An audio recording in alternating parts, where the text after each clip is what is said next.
மாசெல்லா சுத்தமா திருப்புண்ணிய தீர்த்தத்தினால் குற்றம் நீங்கி விடகுணம் மாறேற்ற ஆட்டுக்குட்டி என்ற ரத்தத்தினால்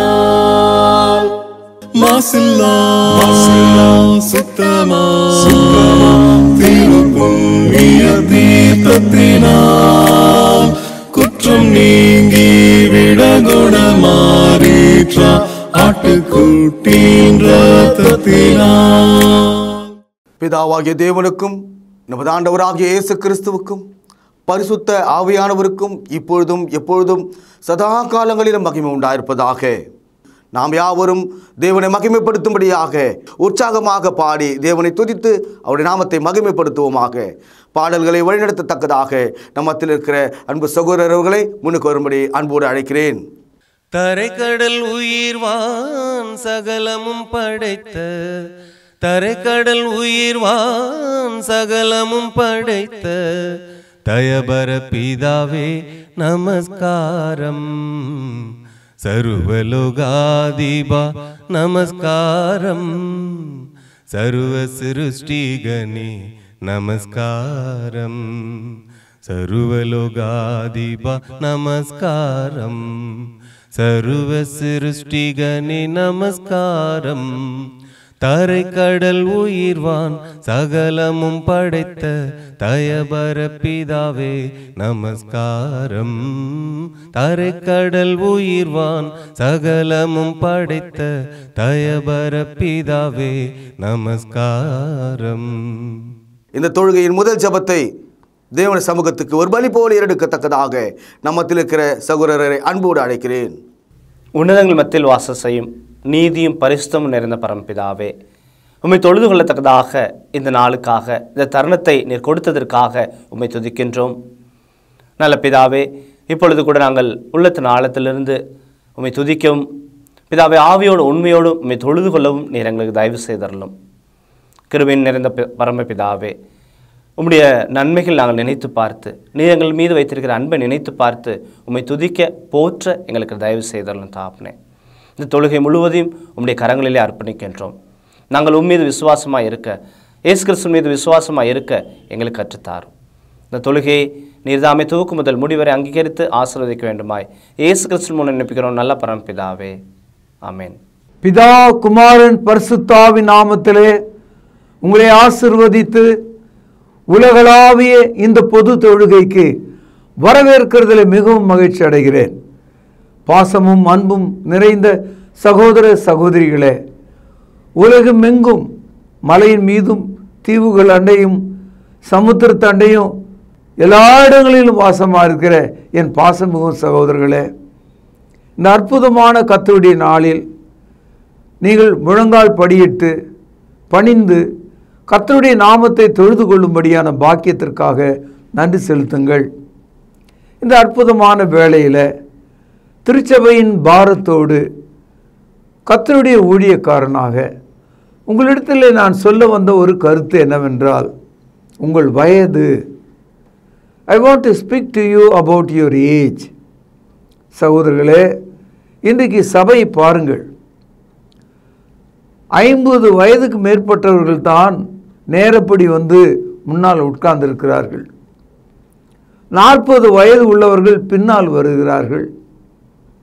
20 வயது உடையவர்கள் ஒரு வாரம் வந்தால் மறுவாரம் வருவதில்லை. காலத்தினுடைய ஒரு கோரமான முடிவு காலத்தினுடைய அவிசுவாசமான நிலை இது.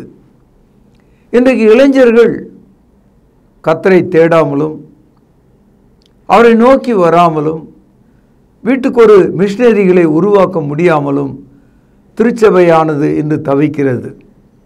வாலிபர்கள் தங்களுடைய திடகாத்திரமான உடலை நம்பி, தங்களுடைய மூளையின் வலிமையை நம்பி, தங்களுக்கு இருக்கும் படிப்பை நம்பி, தங்களுக்கு ஏராளமாக எதிர்காலம் இருக்கிறது, வருமானம் இருக்கிறது என்று இருக்கிறார்கள்.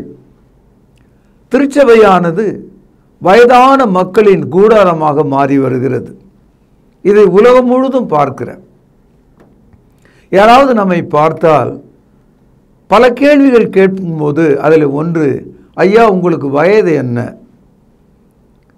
சிலர் தங்களுடைய வயதை சொல்வார்கள், சிலர் சொல்ல தயங்குவார்கள், சிலர் மறைப்பார்கள்.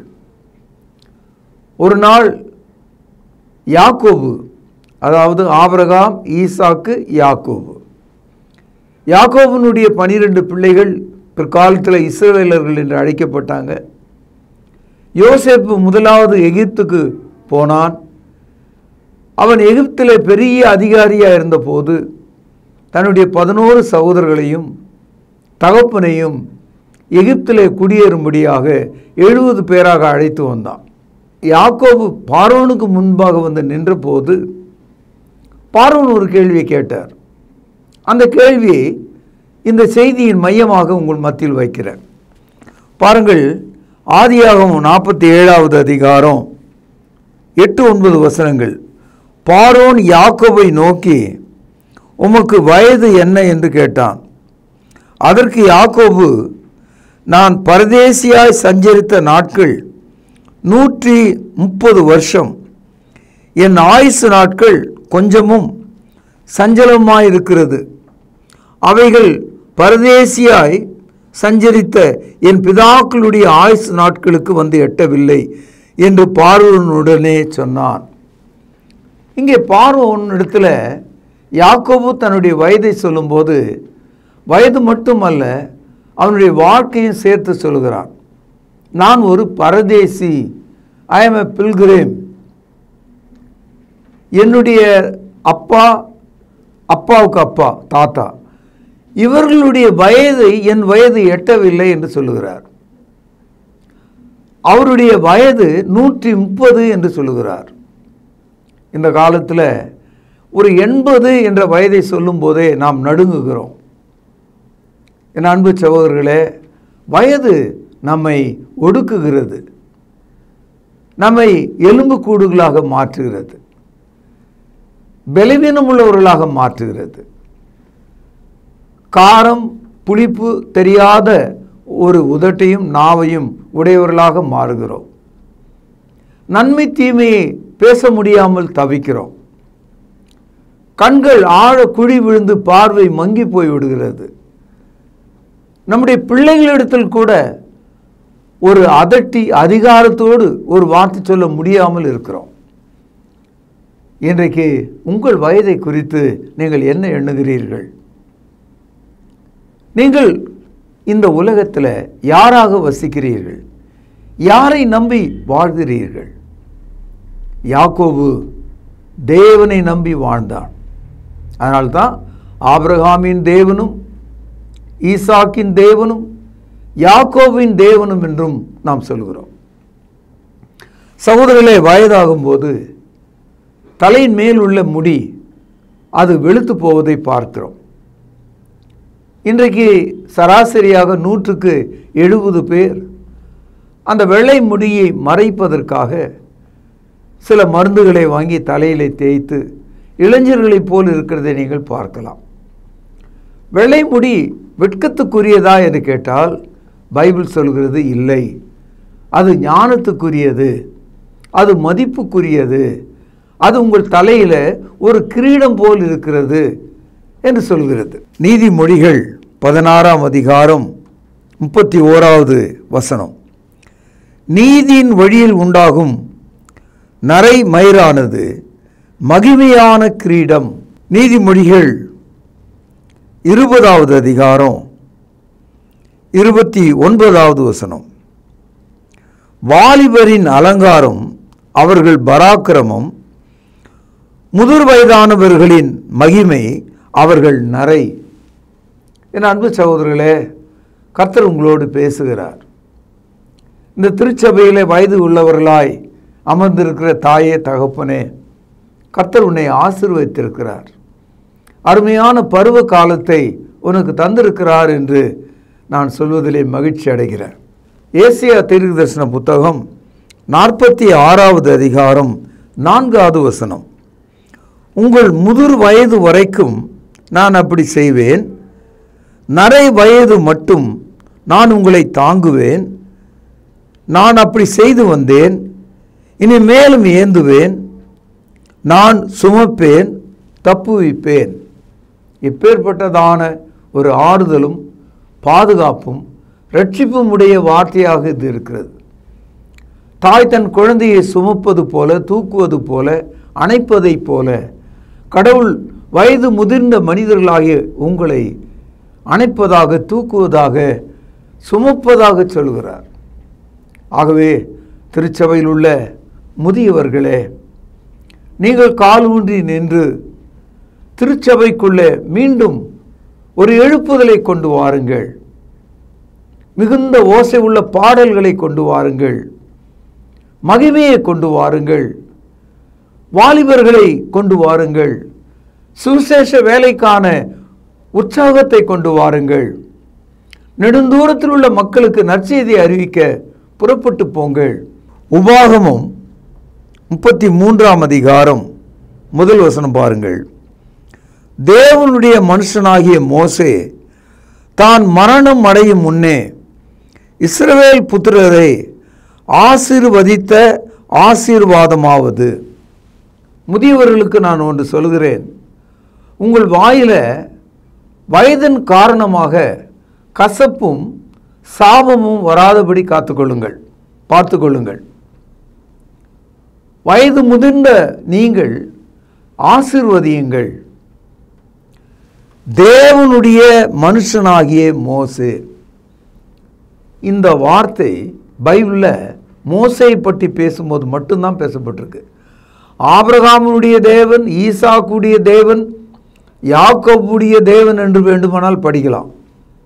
ஆனால் தேவனுடைய மனுஷனாகிய மோசே என்ற வார்த்தை, the man of God Moses என்ற வார்த்தை பைபிளில் ஒரே ஆளுக்கு தான் சொல்லப்பட்டிருக்கு. தேவன் அவனிடத்தில் அவ்வளோ அன்பு கூர்ந்தார். அவன் ஒரு மனிதனாக இருந்தும் அவன் தேவனுடைய மனிதனாக இருந்திருக்கான். என் அன்பு சகோதரர்களே, இந்த மனிதன் வாழ்க்கையில் 120 வருஷம் வாழ்ந்திருக்கார். இந்த 120 வருஷத்தை 3ஆக பிரிச்சுக்கலாம். 40 40 40. அவனுடைய வாழ்க்கை முழுவதும் எத்தனை ஆச்சரியங்கள் அடங்கியது என்பது நமக்கு தகவலாக இருக்கிறது. அப்போஸ்தலர் நடபடிகள் 7ஆவது அதிகாரம் 23ஆவது வசனம். அவனுக்கு 40 வயதான போது இஸ்ரவேல் புத்திரராகிய தன்னுடைய சகோதரை கண்டு சந்திக்கும்படி அவன் இருதயத்திலே எண்ணம் உண்டாயிற்று. மோசேக்கு 40 வயது. அடுத்தது 30ஆவது வசனம். அப்போஸ்தலர் நடபடி 7:30. 40 வருஷம் சென்ற பின்பு சீனாய் வனாந்தரத்திலே கர்த்தருடைய தூதனானவர் முச்செடியிலே அக்னி ஜுவாலையிலே அவனுக்கு தரிசனமானார். அதாவது முதல் 40, பிறகு 2வது 40. அதாவது ஏறக்குறைய மோசேக்கு இப்பொழுது 80 வயது. 3வது கவனிங்க. அப்போஸ்தலர் நடபடிகள் 7ஆம் அதிகாரம் 36வது வசனம். இவனே அவர்களை அங்கேருந்து அழைத்து கொண்டு வந்து எகிப்து தேசத்திலேயும் சிவந்த சமுத்திரத்திலேயும் 40 வருஷ காலமாய் வனாந்தரத்திலே அற்புதங்களையும் அடையாளங்களையும் செய்தான். இது 3வது 40. அதாவது மோசே பிறந்ததிலிருந்து முதல் 40 வருடம். பிறகு எகிப்து தேசத்தை விட்டு அவன் வனாந்தரத்துக்கு ஓடிப்போய் மாமனுடைய வீட்டில் இருந்தார். ஆடுகளை மேய்த்து கொண்டிருந்தார். அது ஒரு 40 வருஷம். கடைசியாக வந்த 40 ஆண்டில் தான் அவர் முச்செடியில் எரிகிற ஜுவாலையின் மத்தியில் கர்த்தருடைய அழைப்பை பெற்று இஸ்ரவேலர்களை வழி நடத்தும் ஒரு தலைவராக வனாந்தரத்தில் 40 ஆண்டுகள் நடந்து தன்னுடைய பயணத்தை அவர் முடிக்கிறார். இந்த 120 ஆண்டு காலத்தில் மோசேயினுடைய வாழ்க்கை 40 ஆண்டுகளை காட்டுகிறது. உங்களுக்கு 60 வயது இருந்தால் அதை 3ஆல் பிரித்தால் முதல் 20, 2ஆம் 20, 3வது 20. நம்முடைய வாழ்க்கையை 3ஆக பிரித்து பார்க்க வேண்டும். சகோதரர்களே, முதல் 40 மோசேயினுடைய வாழ்க்கையில் வந்தபோது ஒரு பெரிய டேர்னிங் பாயிண்ட். அது என்னன்னு கேட்டால், அவனுடைய இருதயத்தில் தன்னுடைய சகோதரர்களை சந்திக்கும்படியான ஒரு எண்ணம் உண்டாயிற்றான். அந்த எண்ணத்தை தேவன் அவனுக்கு தந்தார். கவனிச்சிட்டீங்களா? நம்ம வீட்டில் பிள்ளைகள் இருக்காங்க, மருமகன் மருமகள் இருக்காங்க, தாத்தா பாட்டி எல்லாம் இருக்காங்க. அவங்கவுங்க வயதின்படி நடக்கிறாங்களா? அவர்களை நாம் எப்படி அழைக்கிறோம், எப்படி நடந்து கொள்கிறார்கள்? இந்த கவலை நம்மை மிகவும் வாட்டுகிறது. மிகப்பெரிய கவலை என்னன்னா, ஒரு மனிதன் தேவனை அறிந்து கொள்ளக்கூடிய ஒரு காலத்தை மனிதனுக்கு வைத்திருக்கிறார். அந்த காலத்தை அவன் சரியாக கண்டுபிடிக்காவிட்டால் அவனுடைய வாழ்க்கை முழுவதும் சூனியம்தான். அதாவது மோசே 40 வயது பார்வோனுடைய அரண்மனையில் இருக்கிறார். அவர் ஒரு இளவரசனாக இருக்கிறார். அவருக்கு சகலவிதமான கல்வியும் போதனையும் சகலவித பதவிகளும் கொடுக்கப்பட்டது. அவருக்கு பொன்னும் வெள்ளியும் ரத்தினமும் இருந்தது, சகல அதிகாரம் இருந்தது. ஆனால் அவைகளை அவர் வெறுக்க கற்றுக்கொண்டார். அதான் ரொம்ப ஆச்சரியமா இருக்கு. அப்போஸ்தலர் நடபடிகள் 7ஆம் அதிகாரம் 22வது வசனம். மோசே எகிப்தியருடைய சகல சாஸ்திரங்களிலும் கற்பிக்கப்பட்டு வாக்கிலும் செய்கையிலும் வல்லவனானான். எவ்வளவு பெரிதான ஒரு வெற்றியை உடையவனாக அவர் இருந்திருக்கிறார் என்று பாருங்கள். எபிரேயர் 11ஆம் அதிகாரம் 24வது வசனம்.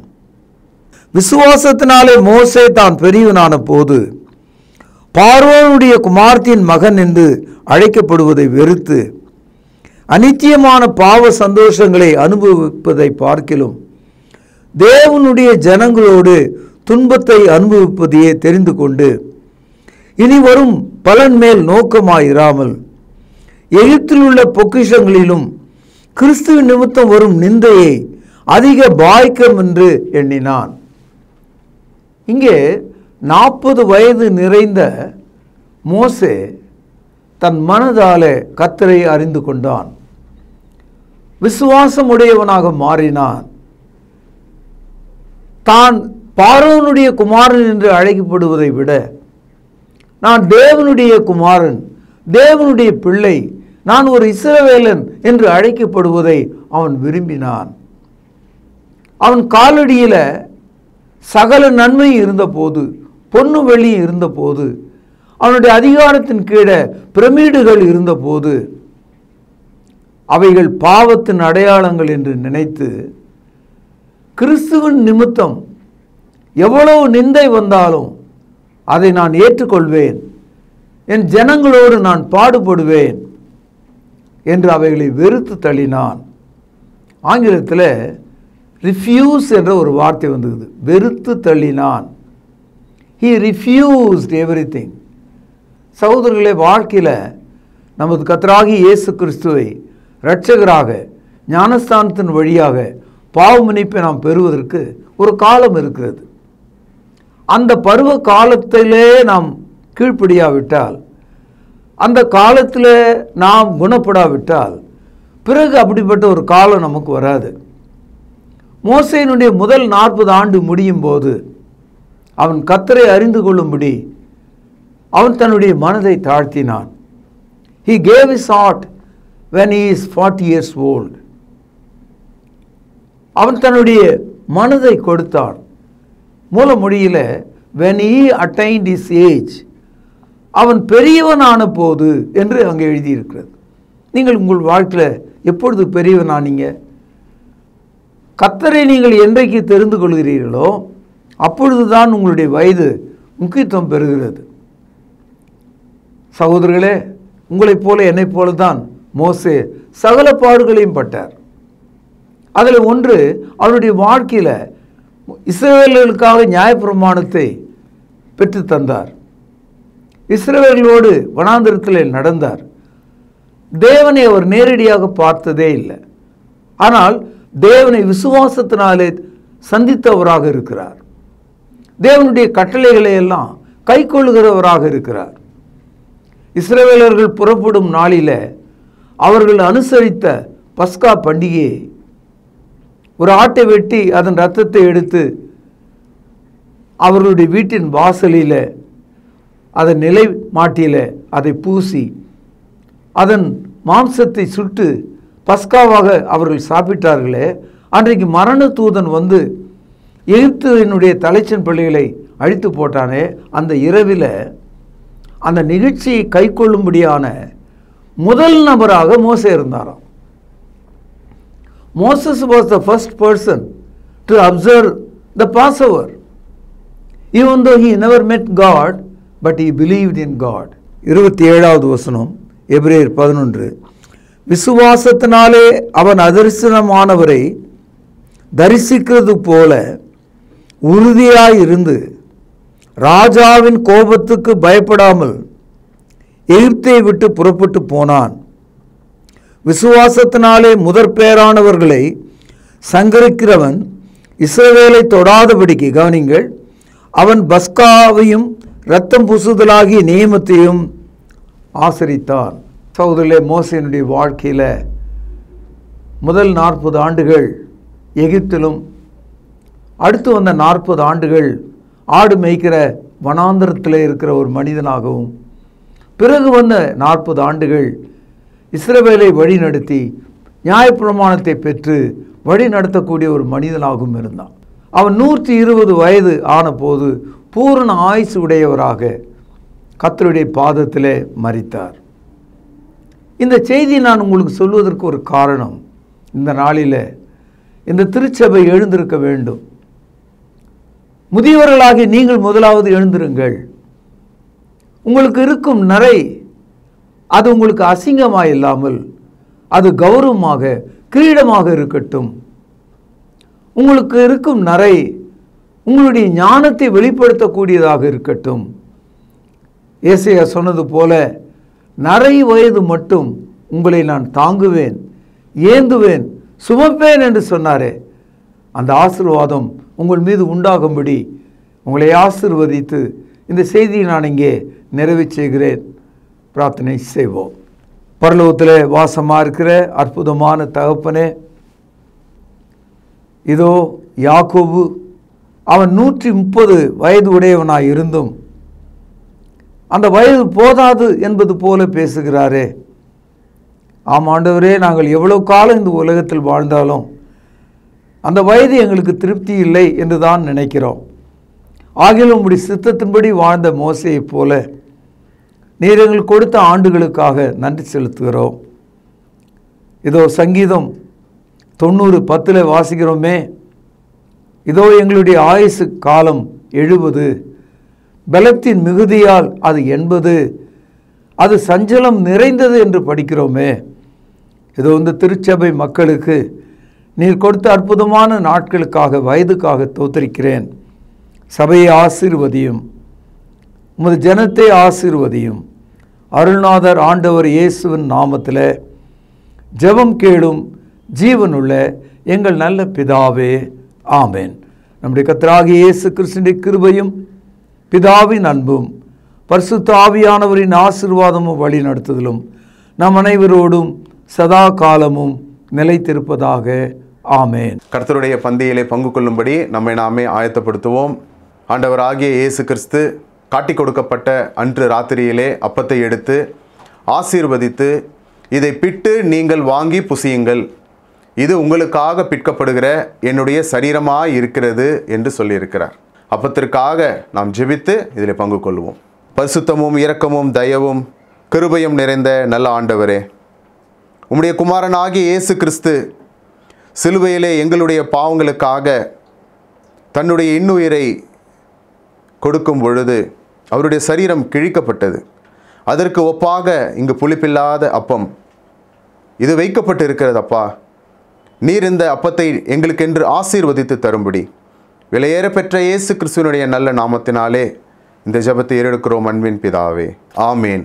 அவர் அந்தபடியே பாத்திரத்தையும் எடுத்து, இந்த பாத்திரம் என் இரத்தத்தினால் ஆகிய புதிய உடன்படிக்கையாய் இருக்கிறது, என்னை நினைவு கூறும்படி இதை செய்யுங்கள் என்று சொல்லியிருக்கிறார்.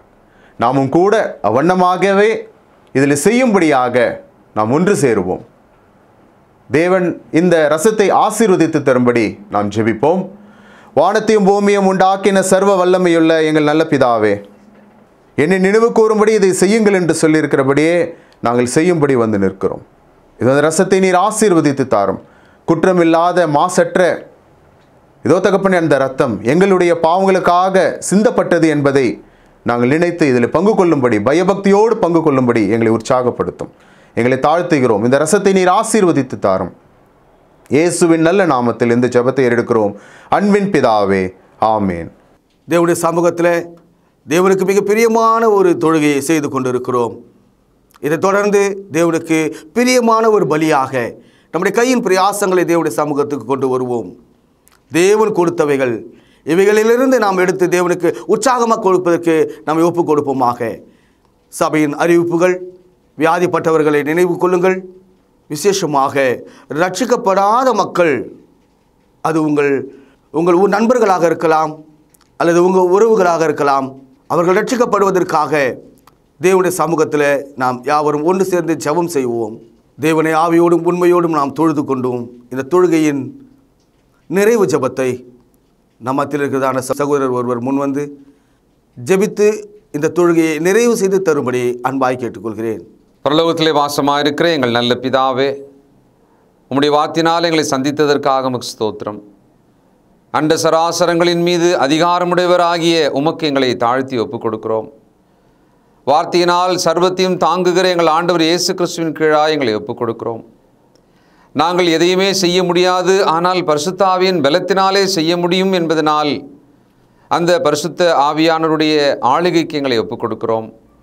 தொடர்ந்து எங்களையும் எங்கள் வீட்டாரையும் பிள்ளைகளையும் ஆசீர்வதிப்பீராக. வியாதியை சுகமாக்கும், பலவீனங்களை நீக்கும், பலவிதமான பாரங்களில் நின்று விடுதலை செய்யும். உம்முடைய மக்களுக்கு வேண்டிய சமாதானத்தை தாரும். ஆண்டவர் இயேசு கிறிஸ்துவின் மூலமாகவே நாங்கள் பிழைக்கிறோம், அவருடைய கிருபையினால் வாழுகிறோம். உம்மையை கனப்படுத்தி ஸ்தோத்திரித்து ஆண்டவரும் இரட்சகரும் ஆகிய இயேசு கிறிஸ்துவின் புண்ணிய நாமத்தில் துதித்து ஜெபிக்கிறோம் நல்ல பிதாவே, ஆமென்.